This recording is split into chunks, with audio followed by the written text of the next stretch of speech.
What's going on, everyone? It's John4G here, and there's been a lot of talk about whether the upcoming Pokemon Ultra Sun and Moon titles that are scheduled to release on November 17th will be any good.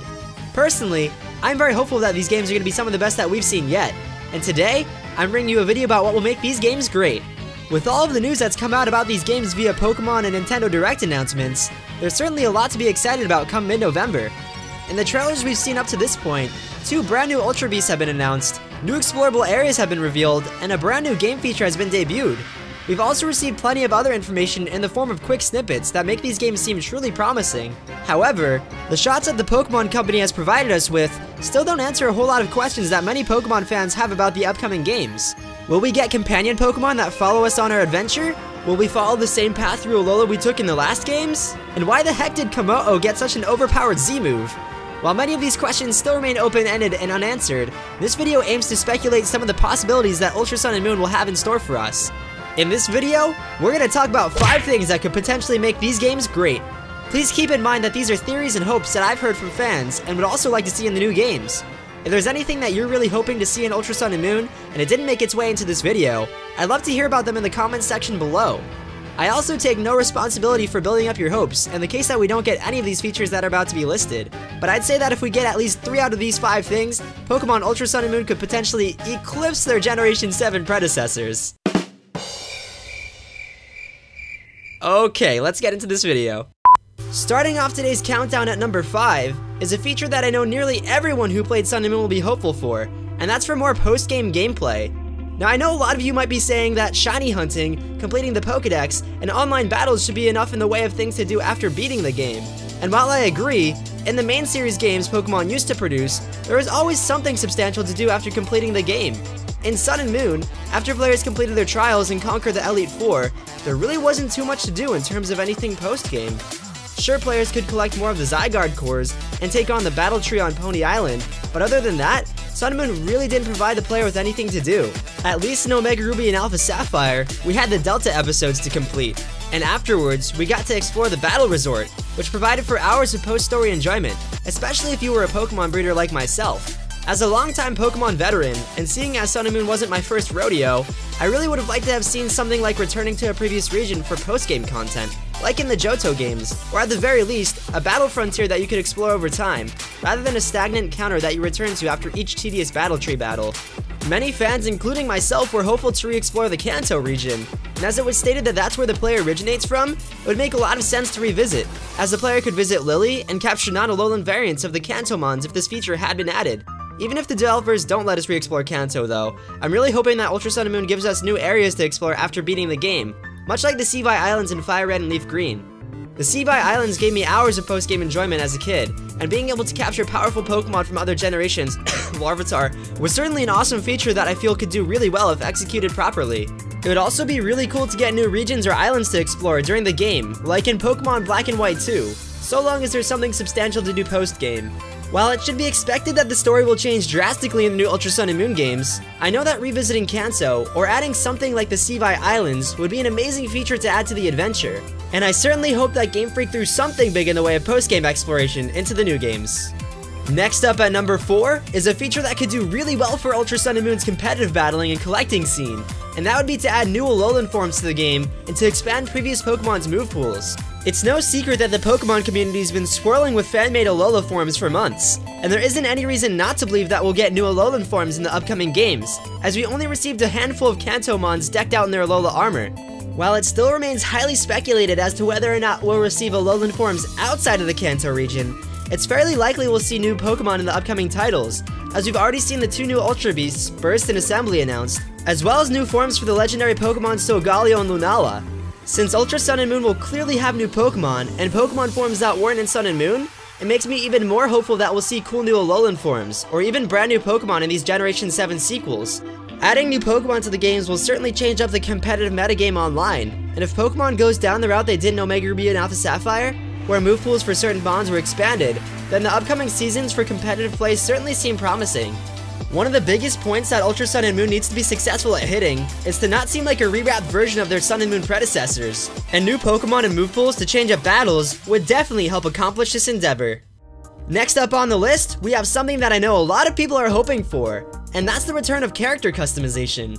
While I don't necessarily think Ultra Sun and Moon will scrap this feature, if they did, it would certainly prove as an unwise decision. Allowing players to customize every aspect of their trainer is something that puts that personal touch into the 3D Pokemon games. I know it was hard for myself, as well as for many others, going from Pokemon X and Y that had extensive character customization options to Omega Ruby and Alpha Sapphire that didn't allow you to customize your trainer at all. In Ultra Sun and Moon, it would also be really nice if we were allowed even more character customization, such as more hair and eye colors like in X and Y. Having more options would certainly heighten the new game's appeal to those who take pride in getting their trainer just right. One might also hope that ball throwing styles will also be made more easily accessible, and that dye shops might make their way into the overworld. I'm sure many players can agree that hoping you get the right dye shop in the festival plaza and collecting berries to dye different clothes wasn't exactly exhilarating, to put it gently. Speaking of festival plaza, a revamp could also prove successful, as there were some usability issues, including the player not being aware if they had been disconnected from the internet in Pokemon Sun and Moon. That small internet button at the bottom corner of the 3DS screen didn't prove to be very intuitive to a lot of players. I often fell victim to going to the home menu to see if someone was online, and returning to the festival plaza, only to realize several minutes later that I had been disconnected from the internet. While all of these points would be minor tweaks or improvements to the games, attention to detail could certainly boost their popularity among new and returning players alike. New feature number 2 is all about shiny hunting. Pokemon Sun and Moon did a great job at adding an exciting new way of shiny hunting into the main series games by adding SOS chaining to wild Pokemon battles. The Generation 7 games also succeeded in allowing more casual players to collect their shiny charms to increase their odds of finding shiny Pokemon. By reducing the amount of Pokemon that players needed to capture to collect their shiny charm, way more players were able to get into shiny hunting, which was really awesome. While these new features proved to keep shiny hunting new and exciting, I think it would be amazing if Ultra Sun and Moon adds a brand new shiny hunting encounter method to the new games. The method I'm hoping this will be is the ability to shiny hunt starters at the beginning of the game fairly quickly.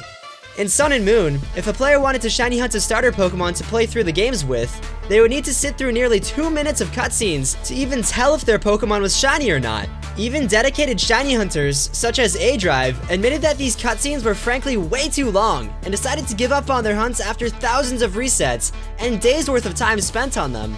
What gets me hopeful about a faster shiny hunting method for starters in the new games is that Pokemon has admitted that there will be a brand new encounter method for your starter Pokemon in Ultra Sun and Moon. In the trailers we've seen, we can glimpse scenes where it appears that the trainer sees all 3 starter Pokemon in the overworld at the same time. Generating all 3 starters at the same time is something we haven't seen since Pokemon Heart Gold and Soul Silver. And if the 3 starter Pokemon stats are generated at this moment, it means that trainers could potentially soft reset for their shiny starter 3 times faster than they normally could. This was a feature that I know myself and countless other shiny hunters loved about Pokemon Heart Gold and Soul Silver, and along with those remakes being great games, it's what possibly makes them so collectible to a large audience even today. On the topic of hunting for shiny Pokemon in Generation 7, I also think it would be a step in the right direction to remove shiny locks on all of the Ultra Beasts, Guardian Deities, and Legendary Pokemon in Ultra Sun and Moon. Since Generation 5, it's been somewhat of an unfashionable trend for the Pokemon developers to shiny lock Legendary Pokemon during a trainer's playthrough. In Sun and Moon, the only pseudo-legendary Pokemon, or mythical, however you want to call it, that was able to be shiny hunted via soft reset was type Null. By removing shiny locks on these sorts of Pokemon, Game Freak would instantly allow players to spend more time playing through the games if they choose to shiny hunt during their adventure. This would certainly make seeing shiny Lunalas and Solgalios in online battles a little less frustrating. Hopefully the Pokemon Company decides to expand the way players can shiny hunt in the new games, as it would certainly benefit the playability and replayability of Ultra Sun and Moon immensely. And finally, the feature that I'm sure many of you are all hoping for the most in the new Ultra Sun and Moon games is the ability to have a Pokemon companion follow you along your journey. Introduced in Pokemon Yellow and included in the Generation 4 games, strolling Pokemon was a feature that I absolutely adored during my playthroughs. As a kid, I actively hunted down a copy of Pokemon Yellow so that I could have a cute little Pikachu follow me on my adventure. In Diamond, Pearl, and Platinum, I tried to sneak my following Pokemon out of the Amity Square using an action replay so I could have it accompany me everywhere, but sadly, it never worked. Finally, after writing to Nintendo to beg for strolling Pokemon, my wish was granted in Pokemon Heart Gold and Soul Silver. This feature truly allowed a trainer to bond more with their Pokemon, as having them in the overworld with you made it feel like the two of you were experiencing the journey together. As some of you might know, Sun and Moon contained a whole library of low polygon models of Pokemon, each equipped with walking animations, which makes the hypothesis of strolling Pokemon making a return to Ultra Sun and Moon not too far-fetched. Combine this with the Rockruff that was seen following the player around in one of the trailers, and one could certainly get hyped about this concept. If you haven't checked out my videos with all the evidence pointing towards this feature, I'll link them in the description below if that's something that interests you.